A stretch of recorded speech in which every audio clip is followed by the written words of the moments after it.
Welcome back, YouTube.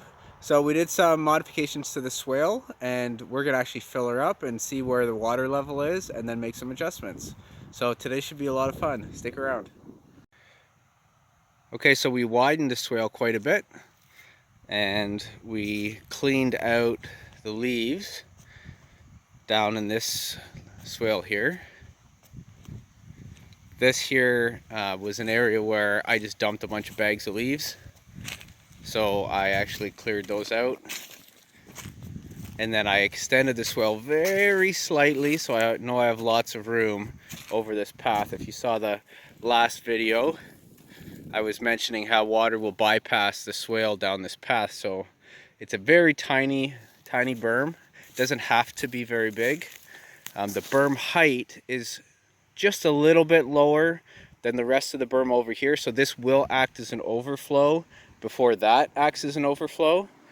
But the main idea is that now I'm at least capturing this rainwater that wants to run off. It's hitting this swale and it's gonna go right across the whole entire swale and irrigate all of these trees. But it did more changes. All right, you might have noticed that the elderberry is gone. So we moved the elderberry over in the new drip edge bed underneath the maple. So now that bed's gonna have some character chips. And dug into it quite a bit, made a bit of a mess. I still have to wood chip all this. I'm probably going to divide out some strawberries and plant it out, but I'll do that later. Extended the width of the swale, so now it's more comfortable to walk in, because this swale is going to double as a footpath for when it's dry and then water soakage for when it's wet. It also ended here, so I extended it right over. So I kept extending it right through here. And now, water that comes in this low-lying area is now not going to go to the lower swale quite yet. It's going to get caught in this. The elevation kind of goes like that. That's why I didn't continue extending it. I might extend it, but I don't want to go too far into the apple tree roots. So I think the natural slope of the water of the land will go this way, and we'll test it in this video. Okay, so what we're going to do, this is the lower pooling area, so we're going to turn the hose on, and I get free water. It's non-chemical water. It's from a well, so I don't have to worry about, too much chlorine or anything like that. City water. It's not city water. So I'm going to turn the water on. We're going to pool this, and we're going to see and make sure that it does flow into the swale and doesn't bypass it anywhere. And then we're going to let the swale fill up, which might take a bit of time, but we'll still do that. And we'll see where the water level is and if we have to make adjustments. I know I will. I'm pretty sure the water level is lowest right in and around that pear tree. So I might have to dig out along the swale a little bit and build this up. And then just double check that I have a high enough berm still, because in my swale video I did mention this. You don't want the water sitting too high in the berm. And the thing that controls the water level in the swale is the overflow sill height. So I might have to play with the overflow sill height, see how high it wants to sit. I don't want the water sitting too high in the berm, because it'll liquefy the berm and then wash it downhill potentially on a rainfall event that's capturing too much water for the overflow sills to handle. But I have 2 overflow sills, and then the third lowest point, if it ever did rise really high, would actually circumvent this rock, I think. So we might test that as well, but that might require a ton of water.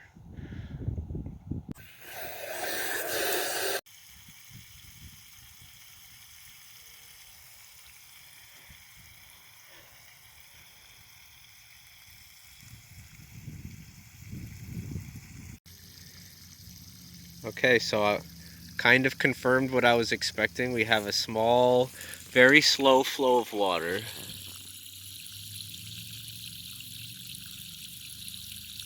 Compared to the acute point source flow of water here.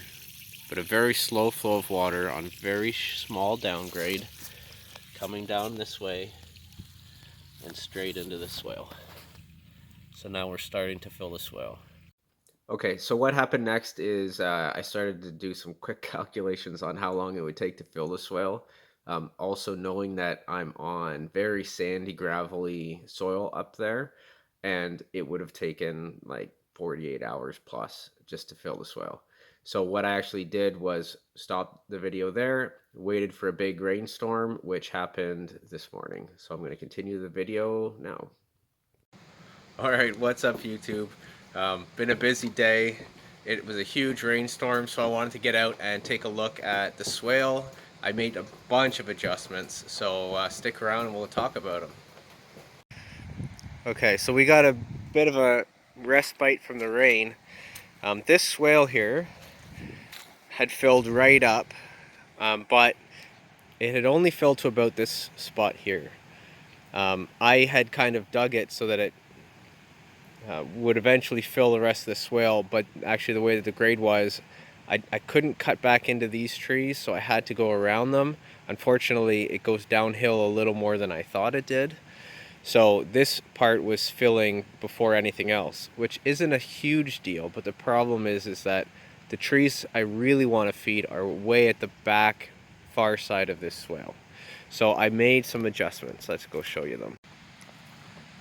Okay, so first things first, I dug down deeper, all the way down here, and I cut into the land a bit more to make a little pond. I was standing in maybe 6 inches of water when I was doing this, so I'm going to dig down further and then kind of maybe rock out a little more. Now this is a swale, it's going to be like a fill dry style pond, but you can kind of see the elevation, and this is how you let the water show you where the elevation is. So on these spots where it's drying out now, I'm only seeing this now as the water sinks down. It was a continuous strip. So now after I make this video, I can go in and kind of clean out some of those high areas and then pad in on the swale to kind of build up the wall. That'll raise the max height. What I did find is I had continued digging down this way, all the way to here. This was not there. All the way to here, and what I found is this is about the max height that I can actually get the water in this swale, because any higher than this, what actually happens is the back end will be raising as well, and it so happens that that height back there is roughly the height of my entire front lawn. So if it gets too much higher than where I was showing you back there, then actually the overflow goes all the way back into my front lawn, and then it will slowly sink underneath the house. We're on like gravel sand up here near the house, so drainage is not really a concern of mine. But what I'm going to do now is I've cut in an overflow this way instead, so that all this water, when the swale fills, it doesn't want to backfill here. It's going to actually cut then around. And this was brought out so that as the water from the whole front lawn feeds into here, it actually fills all the way up here. So it was water all the way back to here.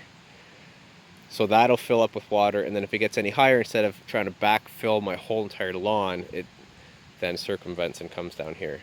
And then this, I just put a stone and I planted some strawberries in. I'll mulch it all out and make it look nice, maybe border it with some rocks and sticks, just natural stuff.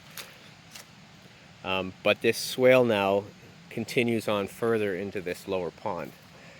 And I showed you this mound of dirt here. I'm actually using this as a transition to kind of, if I ever want to pop down to the lower land, I can now walk. Okay, just to be clearer on that, the reason why I split the swale into two swales is because I needed to make a higher swale and a lower swale, because the water will not fill up the higher portion of that swale. So the only way that I can actually fill that is by digging down, but I've already dug, too far down. I don't want to go too far down because I don't want it to feel like I'm in basically a bunker, or like, literally a war trench. So instead, what I'm going to try to do first, I mean, I can always go there if I need to, but what I'm going to try to do first is reroute the roof water down all the way to the far end to the swale that's at higher elevation and split it into two, and then use that transition point between the two as an overflow cell, so that water will fill the higher swale first and then overflow into the lower swale. Across this here, but I cut it a little lower in the backside here so that when this swale here, and separated two swales. So when this one here fills, then this will overflow here into the lower area, which will then backflow around down to the lower swale where that other pond is. And then the second overflow I'm going to cut at this end here, so if it ever gets too high, it's going to overflow here and it's going to overflow down there as well. So what's this O pipe? Alright, this O pipe is something my wife's going to scream at me for. Temporarily it's where it is. I'm going to bury it, but I want to get the rainwater catchment from the house, and I want to direct it actually to the highest spot of my land. So roughly where the drain, the O pipe connects to the house, that'll be pretty much the max level. I don't want it to fill up here too much because the weight of that will make the O pipe fall down. So roughly down here is the highest level I ever want the water to be in that pipe, and it just so happens that I've kind of snaked the O pipe all around here. And again, I'm going to bury it and then cut through my strawberries. I'm going to continue some paths so I can use the space better, and then temporarily I've put it down into this second swale here. This level, the highest point, which is roughly right there, the highest point of this is roughly that bottom of that. So it never quite gets climbing up here. It starts flowing down through here, and you can see this orange is from iron that's in my artesian well overflow. It's very heavy iron. That's where this O pipe used to be. So you can see it had a bunch of iron dirt in it. But basically, I'm now going to fill this swale up first, and I'll make this look nicer obviously later on. But I'm going to fill this swale up with the roof water from the house, and then if this swale ever gets too full, it'll overflow down into the next swale. Another thing that I might do with this overflow pipe is I've done composting on the uphill of this swale before. I might have it cut in here and then kind of flood out my compost so that every time it rains, the roof water off the house comes in here, floods my compost pit a little bit, and then leaches through it and carries that leach compost, nutrient-rich compost, soil microbiology and nutrient into this lower soil here and fills it. So I might do that. And then these are some cherries that I'd planted as well, just right in there to kind of accept that nutrient high flow, and then I'll wood chip it. So work in progress. I'm using some feedback from the big storm and using that to kind of tweak my design a little bit and split it into two swales, because the way that the elevation is up here at this swale, it would never fill. It would actually backfill my entire front lawn before that one filled, so I had to make an adjustment. Alright, so I'm freezing. I'm gonna go warm up. For anyone that wants to stick around, I'm gonna go take a look at my seeds, my seed starts, and give some tips on how to maintain those as well. It'll be a bit of a hodgepodge episode today, but stick around if you want to see some seed starting tips, how to deal with lights, and how I water them, how I change the way that I water them from when they're seedlings to when they're kind of small little plants. So stick around if you want, and if not, thanks for watching. Okay, just update on seed starts. So this is kind of what you want to do with your lights, is you want to just keep them as close to the plants as possible and then move them up as the plants get close to touching them. So I'm going to slide mine up here, and then I'll talk about watering in a second. Okay, so I moved these up a bit, and that's good. I don't want them reaching too much and getting leggy. The ones on the outside are always going to do that anyways, naturally. You can't really do anything about it. And very soon, You'll see I sow 2 per tray. So very soon I'm going to come in and I'm going to thin these out to my favorite ones in each cell. And I'm not going to pull them out and disturb the roots. I'm just going to snip them ground level. Okay, another thing you might notice is that the outside trays here have nothing that germinated. As these popped up, the last cells that germinated, I knew these areas would get the worst sun, so I actually moved them. So they were, located in various spots. So the last ones that germinated, I moved them into these lower sun spots, light spots, so that I know that the ones that want to grow and live and be strong, I'm going to focus on those, and the ones that want to struggle, I'm going to focus on moving them to the outside, and they'll stay in no chance, for example, but that's okay. That's why I start way more plants than I actually want to have. Okay, and last of it, watering. I water from the top until the plants get a little smaller than this, and at this point I go wicking only, so I water from the bottom only, and I try to let them always dry out. So I use these as kind of guinea pigs to tell me how much water these trays are actually soaking up, so that I can kind of check. See, these are still moist, so I'm not actually going to water any of these. But on the top level, you'll see that it's actually quite dry. That's fine, because I want the plants to drive the roots down as deep into the cell as possible. So when I water, I remove one of the trays, and I just water enough that it barely touches the bottom of the other tray. That's it. I don't want to overwater and keep these soaked. I want air to get to the roots still. I don't want them standing in water. And that way the water will wick up through the cell, and the plants are forced to drive the roots down to go find the water. You get much healthier root systems like that.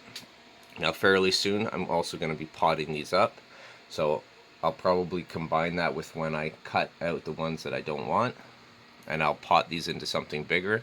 And specifically with tomatoes, when I do that, I'm actually going to bury the plant a little further, because all these adventitious hairs, they will all become root centers. So what I typically tend to do is when they have 2 really good leaves at the top, sets of really good leaves, I will prune off the lower leaves when I plant them, and that lets me get them even further in. See, so for example, this one here, this is the lower leaf. As this grows bigger, all this will be underground and will develop more roots. And that way when I plant them out into the garden, they'll actually be very well rooted. And when I do that, I'll bury them even deeper, which I show in my video on how to start tomato plants.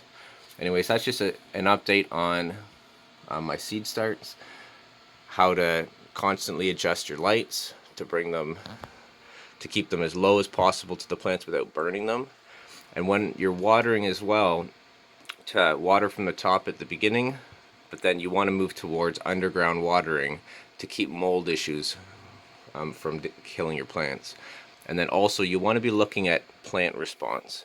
So it's okay for the medium to dry out once in a while. That's not the worst thing in the world.